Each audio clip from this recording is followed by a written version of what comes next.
सोचो, अगर आज आप मर जाओ तो आप कहाँ जाओगे?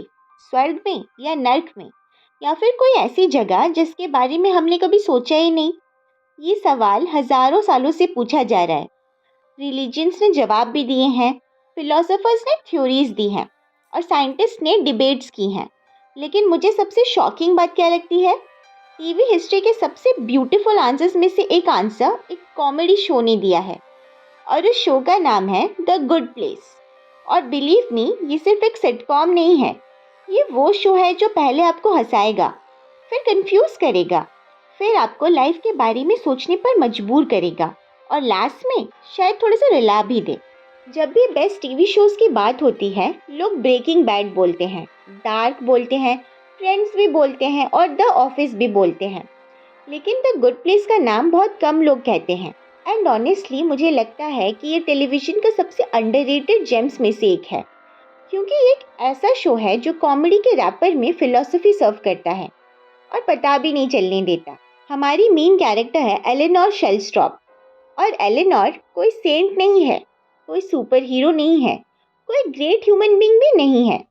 सच कहूँ तो वो काफ़ी सेल्फिश है, थोड़ी मैनिपुलेटिव है, और जनरली दुनिया की सबसे अच्छी इंसान नहीं है। लेकिन एक दिन उसकी आंख खुलती है और उसे पता चलता है कि वो मर चुकी है, और उसे भेजा गया है द गुड प्लेस, एक परफेक्ट आफ्टर लाइफ जहाँ सिर्फ दुनिया के सबसे अच्छे लोग जाते हैं।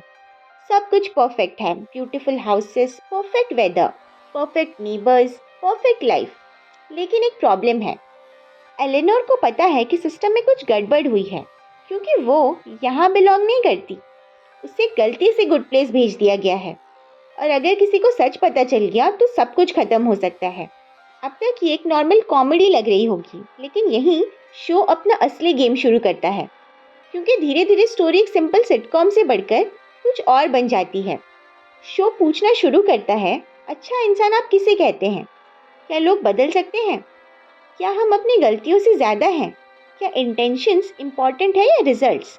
और सबसे इम्पॉर्टेंट, क्या कोई इंसान सच में परफेक्ट हो सकता है?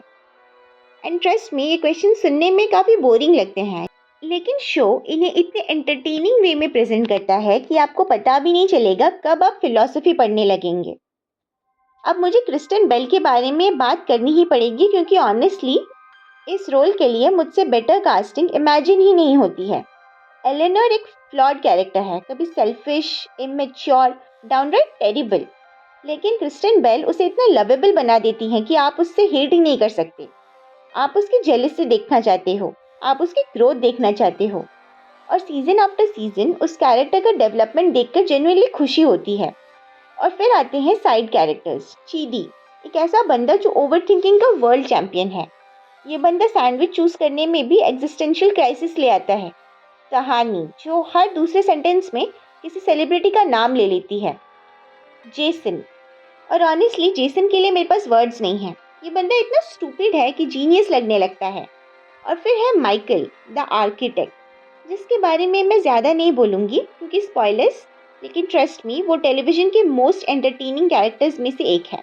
मेरे हिसाब से द गुड प्लेस की सबसे बड़ी अचीवमेंट ये है कि ये प्रीची नहीं लगता, ये आपको लेक्चर भी नहीं देता, ये नहीं कहता कि आप गलत हो। ये बस एक सिंपल आइडिया प्रेजेंट करता है कि शायद परफेक्ट बनना इम्पॉर्टेंट नहीं है, बेटर बनना इम्पॉर्टेंट है।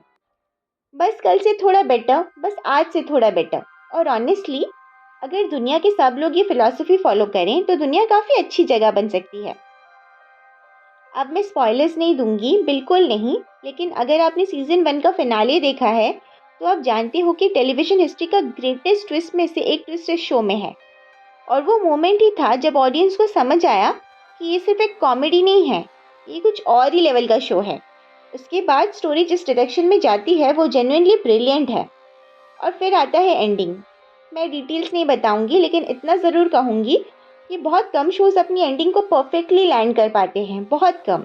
लेकिन द गुड प्लेस ये उन रेयर शोज़ में से एक है जो एंड होते वक्त और भी ज़्यादा स्पेशल लगने लगता है। इसकी एंडिंग लाइफ के बारे में एक ऐसी बात कहती है जो सिंपल भी है और प्रोफाउंड भी। और ऑनेस्टली मैं जब पहली बार एंडिंग देख रही थी, मैं एक्सपेक्ट नहीं कर रही थी कि एक कॉमेडी शो में मुझे इतना इमोशनल एंगल मिलेगा। अगर आप कॉमेडी पसंद करते हो, ये शो देखो, अगर आप इमोशनल स्टोरीज पसंद करते हो तो भी ये शो आप देख सकते हैं। और अगर आप कैरेक्टर डेवलपमेंट पसंद करते हैं तो ये शो आपको ज़रूर देखना चाहिए। अगर आप लाइफ के बड़े बड़े क्वेश्चंस का आंसर ढूंढना पसंद करते हो तो डेफिनेटली ये शो देखो, क्योंकि द गुड प्लेस एक रेयर सीरीज है जो आपको एंटरटेन भी करती है और इम्प्रूव भी। मेरे लिए द गुड प्लेस सिर्फ एक सिटकॉम नहीं है, ये एक रिमाइंडर है कि हम सब फ्लॉड हैं, हम सब मिस्टेक्स करते हैं, हम सब इम्परफेक्ट भी हैं।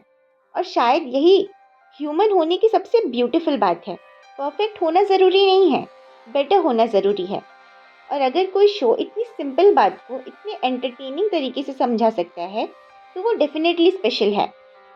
इसीलिए अगर आपने अभी तक द गुड प्लेस नहीं देखा, ट्रस्ट मी, आप टेलीविज़न का सबसे ब्यूटीफुल हिडन जेम्स में से एक मिस कर रहे हो। और जब आप इसे फिनिश करोगे तो शायद आपके पास एक नया फेवरेट शो होगा, और शायद लाइफ को देखने का एक नया पर्सपेक्टिव भी।